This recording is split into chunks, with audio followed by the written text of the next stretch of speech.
नमस्कार, traders diary में आपका स्वागत है। कारोबारी हफ्ते का है पहला दिन एंड कहीं ना कहीं बाजारों में अभी गैप डाउन ओपनिंग के संकेत तो नजर आ रहे हैं, पर उसके बाद क्या ट्रेड करेंगे ये देखना काफी इंटरेस्टिंग होगा। 135 अंकों की गिरावट के साथ एसजीएक्स निफ्टी अभी कारोबार करते हुए दिख रहे हैं। एशियाई बाजारों से भी सुस्ती के संकेत आते हुए दिख रहे हैं। पर्टिकुलरली अगर आप देखें तो निकाई ऑलमोस्ट 1.5% तक लुढ़कता हुआ नजर आ रहा है। साथ ही हैंगसेंग में भी 0.25% तक की गिरावट भी हमें देखने को मिल रही है। तो लार्जली ग्लोबल क्यूज तो अभी के सत्र में कमजोर लग रहे हैं। शुक्रवार के सत्र में अमेरिकी बाजारों में हमें दबाव देखने को मिला था। वरुण, आप ग्लोबल मार्केट्स को कैसे रीड कर रहे हैं और किस तरह की रणनीति आज आपने बनाई है? देखिए कुशल, मेरे लिए तो ग्लोबल और लोकल दोनों मार्केट खराब है। इसके लिए मैं आज सोचा था कि क्या खरीदूं और क्यों खरीदूं, क्योंकि दिक्कत की बात है कि यूएस के मार्केट्स वहां पे भारी भरकम गिरावट देखने मिली, बॉन्ड यील्ड्स बढ़ के आई। यूके में आप देखिए जिस तरह से राजनीतिक उठापटक देखने मिल रही है, उसका इंपैक्ट भी ग्लोबल मार्केट्स पे पड़ रहा है। और ओवर द वीकेंड जो नतीजे आए, एक अगर एचडीएफसी बैंक को आप छोड़ देंगे तो बाकी कोई नतीजे ऐसे नहीं थे जो कि कहीं ना कहीं बाजार को खुश करे। तो मेरे लिए कोई है नहीं जो कि शायद आज मार्केट के लिए पॉजिटिव हो। इसके लिए मैंने तो अपनी रणनीति बिकवाली की तरफ ज्यादा बनाई है। ऐसा भी नहीं है कि एचडीएफसी बैंक ने फ्राइडे के सत्र में खुश कर दिया है कि भाई 3%। इसके लिए तो उसको भी नहीं लिया आज। सबसे बड़ी दिक्कत की बात वही है कि एचडीएफसी बैंक भी फ्राइडे को इतना चल चुका था कि आज लेने को उसकी हिम्मत नहीं हुई, क्योंकि इतने अच्छे भी रिजल्ट नहीं है। ओके है, ठीक ठाक है, लेकिन हाँ इसके लिए मैं कह रहा हूँ कि कुछ ऐसा नहीं है जिसकी वजह से मैं खरीदारी करूँ। तो मेरे टीम में तो ज्यादा बिकवाली के कॉल है। 60-40 के आसपास का रेशियो है। 6 स्टॉक बिकवाली के हैं, 4 एक खरीदारी के हैं। आपकी रणनीति क्या है? एग्जैक्टली वरुण, सिमिलर रणनीति ये है। 60-40 का रेशियो मैंने भी मेंटेन किया है। लार्जली जो मूड माहौल और जो स्विंग है हमारा इंटेंट का, वो बिकवाली की तरफ ही ज्यादा है। तो चलिए पारी की शुरुआत कर लेते हैं। वरुण, आपके साथ कैश सेगमेंट में आपने कौन सा स्टॉक चुना है? देखिए पराग मिल्क, इस काउंटर को मैंने चुना है क्योंकि ओवर द वीकेंड एक खबर आई। हालांकि ये खबर भी अच्छी नहीं थी कि दूध के दाम बढ़ गए, और त्योहारों को पहले देखो अगर आप दूध के दाम बढ़ते हैं तो कहीं ना कहीं इसका वैसे तो कंजम्पशन पे इम्पैक्ट होगा, लेकिन अमूल डेयरी और कहीं ना कहीं मदर डेयरी ने जो दूध के दाम है उसको 2 रुपये प्रति लीटर के आसपास बढ़ा दिया है। उसका इम्पैक्ट जो है आज तमाम डेयरी स्टॉक्स पे आपको देखने मिलेगा। इसके लिए पराग मिल्क, इसको मैंने अपने टीम में चुना है। 170 के आसपास के लेवल के लिए आप खरीदारी कर सकते हैं। 110 का स्टॉप लॉस रखना है। दूध के साथ साथ बाकी प्रोडक्ट्स भी ये कंपनी बनाती है, तो हो सकता है कि वहाँ थोड़ा बहुत इम्पैक्ट हो, लेकिन देर सवेर उन प्रोडक्ट्स के दाम भी बढ़े जाएंगे। तो एक बार दूध के दाम बढ़ते हैं तो उनके जो बाकी प्रोडक्ट्स हैं उनके दाम भी बढ़ते हैं। तो इस खबर के चलते आज डेयरी स्टॉक्स फोकस में रह सकते हैं। इसके लिए पराग मिल्क ये वो पहला स्टॉक है कुशल जो मैंने खरीदारी की सलाह दे रहा हूँ। आपका पहला स्टॉक? बिल्कुल वरुण, तर्क आपने बता ही दिया। और कोइंसिडेंस है कि मैंने इसी तर्क पर डोडला डेयरी हाल ही की लिस्टिंग रही है और इस स्टॉक को चुना है। डेफिनेटली यहाँ पर 2 रुपये प्रति लीटर की जो बढ़ोतरी की गई है वो कल से ऑलरेडी लागू हो चुकी है। तो डेफिनेटली इसका जो इम्पैक्ट है आपको बाकी तमाम डेयरी स्टॉक्स पर भी आता हुआ नजर आएगा, जो हो सकता है कि अपने भी दाम बढ़ाते हुए नजर आए। तो डेफिनेटली यहाँ पर डोडला डेयरी पराग मिल्क के साथ साथ आपको खरीदारी करनी है। 502 रुपये के टारगेट के लिए यहाँ पर खरीदारी कीजिए। 481 रुपये स्टॉप लॉस भी लगाकर चलना है। तो चलिए कैश सेगमेंट तो हो गई पूरी, अब बढ़ते हैं आगे अपनी डेरिवेटिव स्पेस की तरफ। और यहां पर मैं बता दूं आपको कि फ्यूचर्स कैटेगरी में मैंने स्टॉक चुना है श्री सीमेंट का, बिकवाली का। अब आप देखिए जो नंबर्स आते हुए दिख रहे हैं वो खराब है। एसजीएक्स निफ्टी 140 पॉइंट डाउन है एंड ओवरऑल आप देखिए सीमेंट स्पेस में पिछले कुछ दिनों में जिस तरह की रैली बनी थी, अब कहीं ना कहीं कूल ऑफ होने के संकेत आ रहे हैं। और ये संकेत इस चीज से भी और वैलिडेट हो रहे हैं कि जो नंबर्स आ रहे हैं श्री सीमेंट के वो थोड़ा से कमजोर साइड पर देखने को मिल रहे हैं। इनफैक्ट जितना अनुमान किया था उससे कम आते हुए दिख रहे हैं। आय में 3,802 करोड़ के अनुमान के मुकाबले 3,780 करोड़ आई है। साथ ही कंपनी का कामकाजी मुनाफा यहां पर मेन बड़ा हिट आता हुआ दिख रहा है, क्योंकि 572 करोड़ हम अनुमान करके चल रहे थे एबिटा लेवल पर और 523 करोड़ पर कंपनी ने ये एबिटा बुक किया है। मार्जिन्स 28% से सीधे अब 13.8% पर आते हुए दिख रहे हैं। तो मार्जिन्स बड़ा मिस है और इसी वजह से मुझे लग रहा है कि यहाँ पर बिकवाली करने की राय है। 20,500 ये आपका आज के लिए टारगेट बनना चाहिए, करीबन 3-3.25% नीचे। 21,318 हायर साइड पर आपको स्टॉप लॉस लगाकर चलना है। तो श्री सीमेंट में बिकवाली करें। चलिए मेरे भी बिकवाली के कॉल्स यहाँ से शुरू होते हैं कुछ। और सबसे पहले मेटल काउंटर्स, यहाँ पे मुझे लगता है कि बिकवाली हो सकती है। इसके लिए टाटा स्टील, यहाँ पे आपको बिकवाली करके चलना है। फ्यूचर में 97 के आसपास के लेवल देखने मिलेंगे। 102 का स्टॉप लॉस रखना है। काफ़ी क्रूशियल लेवल पे काउंटर एक्चुअली यहाँ पे खड़ा है, करीब 100 रुपये के आसपास का। या तो यहाँ से ब्रेकआउट होगा या तो यहाँ से ब्रेकडाउन होगा। लेकिन फ्राइडे के ट्रेडिंग सेशन में यूएस में अगर मेटल इंडेक्स आप देखते तो 0.5% के आसपास की गिरावट वहाँ पे देखने मिली थी। तो मुझे लगता है कि मेटल स्टॉक्स जो है वहाँ पे आज गिरावट हो सकती है। आप टाटा स्टील में बिकवाली करके चलेगा 97 के लेवल्स के लिए। अब चलते हैं अगली कैटेगरी जो कि ऑप्शंस की कैटेगरी। और ऑप्शंस में एक आईटी काउंटर विप्रो, यहाँ पे 375 का पुट ऑप्शन आपको खरीद के चलना है। 10 रुपये के लेवल देखने मिलेंगे। 6 रुपये का आपको स्टॉप लॉस रखना है। आईटी काउंटर्स दबाव में रह सकते हैं। ओवरनाइट नैस्डैक में 3% के आसपास की गिरावट देखने मिली थी। और मुझे याद है कुशल, एक ज़माना था जब मैं विप्रो को 420 430 के आसपास के कॉल और पुट देता था, अब देखिए कहाँ 375 के आसपास आ चुका है काउंटर, तो वैसे ही वीक है, लगातार 52 वीक लो पे ट्रेड कर रहा है।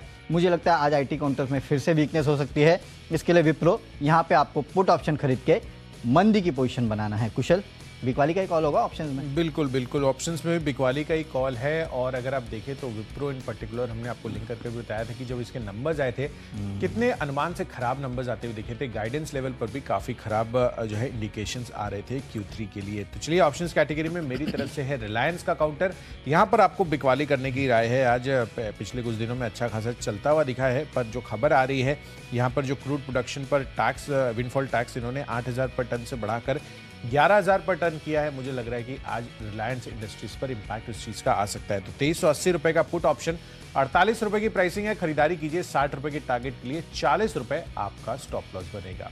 चलते हैं हमारी अगली कैटेगरी जो कि है टेक्निकल कैटेगरी। कुशल, टेक्निकल एक स्टॉक मुझे पसंद है, वो फार्मा काउंटर से सन फार्मा। यहाँ पे आपको खरीदारी करना है, पिछले कुछ दिनों से लगातार तेजी में है, मुझे लगता है अभी भी तेजी जारी रहेगी। 1000 रुपए के लेवल के लिए खरीदारी कीजिएगा, 965 का आपको स्टॉप लॉस भी रखना है। कुशल, आपका टेक्निकल पिक? देखिए टेक्निकल चार्ट्स पर बिकवाली की राय कर रहा हूँ। इनफैक्ट SBI कार्ड ये चार्ट स्ट्रक्चर फ्राइडे के सत्र में भी कमजोर होता हुआ दिखा था, तो 823 रुपए के टारगेट के लिए बिकवाली कीजिए, 860 रुपए हायर साइड पर स्टॉप लॉस लगाना है। चलिए बढ़ते हैं अगली कैटेगरी जो है फंडा पिक, और फंडामेंटली मुझे पसंद आ रहा है BLS इंटरनेशनल का स्टॉक। दरअसल ऑब्वियसली फंडामेंटली काउंटर तो डेफिनेटली बहुत ज़्यादा मजबूती है, पर साथ साथ एक खबर भी आती हुई दिखी है कि यहाँ पर एस इन्वेस्टर शंकर शर्मा ने लगभग 11.5 लाख शेयरों की खरीदारी की है 275 रुपए प्रति शेयर के भाव पर। 300 रुपए के टारगेट के लिए BLS इंटरनेशनल आज के लिए खरीदारी करके चल सकते हैं, 285 रुपए आपको स्टॉप लॉस रखना है। चलिए, मेरे तरफ से फंडा पे के Aditya Birla fashion and retail, यहाँ पे आपको खरीदारी करना है। अगले 2 महीनों में 400 रुपए के आसपास के लेवल दिखा सकता है। त्योहारी सीजन में अगर आप देखेंगे तो ओवरऑल रिटेल स्पेस में काफ़ी बेहतरीन सेल्स देखने मिल रही है। इसका इंपैक्ट आपको आने वाले कुछ दिनों में देखने मिलेगा, जैसे जैसे नंबर सामने आएंगे। 2 महीने का वक्त दीजिएगा, अच्छे लेवल्स पे है, यहाँ करीब करीब 400 रुपए के आसपास के लेवल आपको देखने मिल सकते हैं। निवेश करके चलना है आपको हेवल्स में, यहाँ पे खरीदारी कीजिएगा अगले 6 महीने में 1600 के आसपास के लेवल के लिए, क्योंकि देखिए त्योहारी सीजन में काफ़ी बेहतरीन सेल्स हुई है, उसका फायदा इस कंपनी को मिलेगा। रॉ मटेरियल के दाम जो है वो लगातार कम होते जा रहे हैं, उसके चलते मार्जिन्स में सुधार होगा, और साथ ही साथ वैल्यूएशंस काफ़ी अच्छे हैं, कंफर्टेबल है। तो इसके लिए कहीं ना कहीं आपको खरीदारी करना है 6 महीनों में 1600 के आसपास के लेवल के लिए। चलिए निवेश के लिहाज से एक बैंकिंग काउंटर फेडरल बैंक, दमदार Q2 नतीजे इसके आते हुए दिखे हैं, और डेफिनेटली जिस तरह से त्योहारी सीजन है, गोल्ड लोन पर्टिकुलरली इनकी लोन बुक भी काफ़ी अच्छी है, और मुझे लग रहा है कि आगे चलकर यहाँ पर ट्रिजेक्टरी काफ़ी बेहतर रह सकती है फेडरल बैंक के लिहाज से। तो अगले 1 साल में 156 यानी कि 15 से 20% के रिटर्न्स के लिए आप फेडरल बैंक पर बैंक ऑन कर चल सकते हैं। चलिए बढ़ते हैं अपनी अगली कैटेगरी जो है खबरों के दम पर और न्यूज़ के हिसाब से मुझे हिंडाल्को पसंद आ रहा है।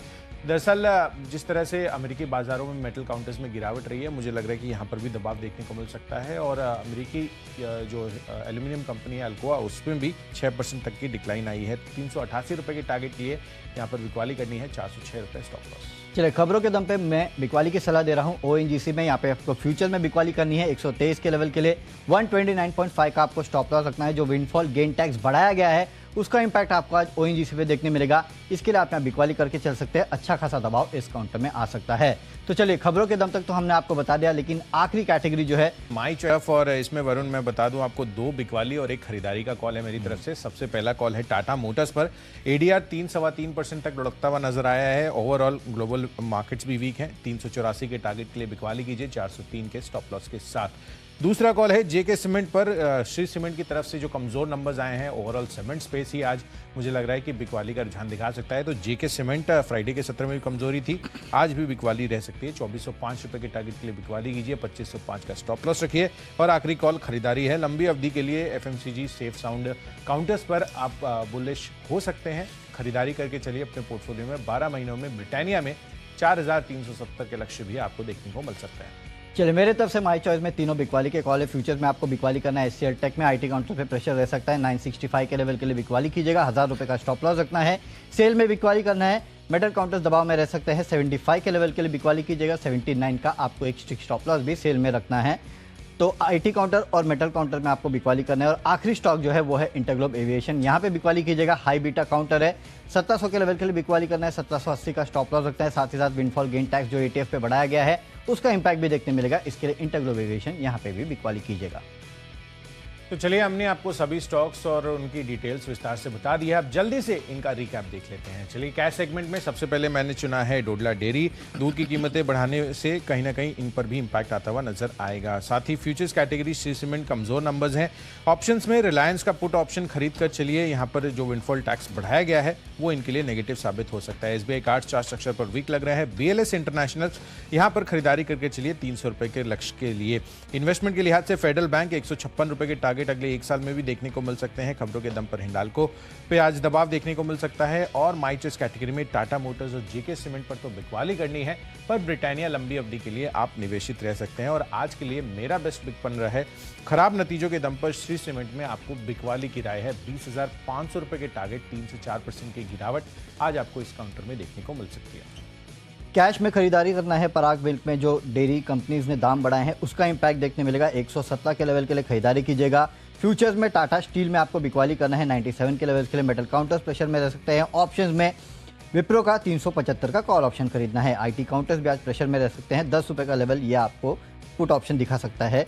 वहीं टेक्निकली सन फार्मा अच्छा लगता है, यहाँ पे आप खरीदारी कीजिएगा 1000 रुपये के लेवल के लिए। फंडामेंटली आदित्य बिरला फैशन 2 महीनों में 400 रुपये के लेवल दिखा सकता है। त्योहारी सीजन में जो बिक्री हो रही है वो काफ़ी बेहतर हो रही है और इसी के चलते हेवल्स में भी आपको खरीदारी करना है 6 महीनों में 1600 के लेवल के लिए। साथ ही साथ कच्चे माल के जो दाम घट रहे हैं उसका इम्पैक्ट मिलेगा। वैल्यूएशन भी काफ़ी अच्छे हैं। न्यूज़ के दम पर बिकवाली करना है ओएनजीसी में। जो विंडफॉल गेन टैक्स बढ़ा है उसका इम्पैक्ट देखने मिलेगा। माई चॉइस में एचसीएल टेक, सेल और इंटरग्लोब एविएशन के फ्यूचर्स में आपको करनी है बिकवाली। और आज का मेरा बेस्ट पिक है ओएनजीसी। यहाँ पे आप फ्यूचर में बिकवाली कीजिएगा। जो विंडफॉल गेन टैक्स बढ़ाया गया है उसका इम्पैक्ट आज आपको इस काउंटर पे देखने मिलेगा। 123 के लेवल के लिए बिकवाली करना है। 129.5 का आपको एक स्ट्रिक्ट स्टॉप लॉस भी इस काउंटर में रखना है। तो चलिए, स्टॉक्स तो हमने आपको बता दिया कि आपको क्या करना है, कहाँ खरीदारी करना है और कहाँ ज़्यादा बिकवाली करना है। लेकिन एक बार सिंगापुर निफ्टी को फिर से देख लेते हैं कि वहाँ किस तरह का रुझान देखने मिल रहा है। तो अभी भी दबाव तो साफ देखने मिल रहा है सिंगापुर निफ्टी में। करीब कुशल मेरे ख्याल से 150 पॉइंट से ज़्यादा की गिरावट, इनफैक्ट 125 पॉइंट के आसपास की गिरावट जो है वो मेरे ख्याल से सिंगापुर निफ्टी अभी भी दिखा रहा है। तो कोई भी रिस्पाइट नहीं है। जबकि डाउ फ्यूचर्स और नाज़दाक फ्यूचर्स को अगर आप देखेंगे माफ़ कीजिएगा तो वहाँ पे हरे निशान में कारोबार हो रहा है। इनफैक्ट डाउ फ्यूचर सबसे ज़्यादा तेज़ी में है। करीब 100 पॉइंट से ज़्यादा की तेज़ी जो है डाउ फ्यूचर्स में है। नाज़दाक फ्यूचर्स में 35 पॉइंट के आसपास की तेज़ी देखने मिल रही है। तो यूएस के मार्केट जो है फ्राइडे के ट्रेडिंग सेशन में वहाँ पे गिराई देखने मिली थी, लेकिन आज थोड़ा बहुत यहाँ पे तेज़ी देखने मिल रही है। तो अब पता नहीं, कुछ सबसे बड़ी बात यह है कि हम फ्राइडे को देख के गिरेंगे कि आज सुबह डाउ फ्यूचर और नाज़दाक फ्यूचर को देख के चढ़ेंगे, ये सबसे बड़ा कंफ्यूजन है। हालांकि काफ़ी सारे ट्रिगर्स है और काफ़ी सारी चीज़ें हैं जिस पे आपको रिएक्ट करना है। भले वो ग्लोबल क्यूज़ क्यों ना हो, भले लोकल क्यूज़ रिजल्ट्स क्यों ना हो, और इन सबको कैसे समझना है ये जानने के लिए सीधे चलते हैं शेयर बाजार लाइव में, जहाँ पे दीपांशु भंडारी और अनिल सर हमारे साथ जुड़े हैं। Good morning. Good morning Varun, good morning Kushal. देखिए, कमज़ोर शुरुआत के तो आसार हैं ही और दिवाली के पहले वाला हफ्ता है, तो कमज़ोर शुरुआत के बाद मौके खरीदारी के हैं या फिर करनी है पोजीशन हल्की। 17,000 होल्ड होगा या नहीं, ये बड़ा सवाल है। तो आइए करते शुरुआत शेयर बाजार लाइव।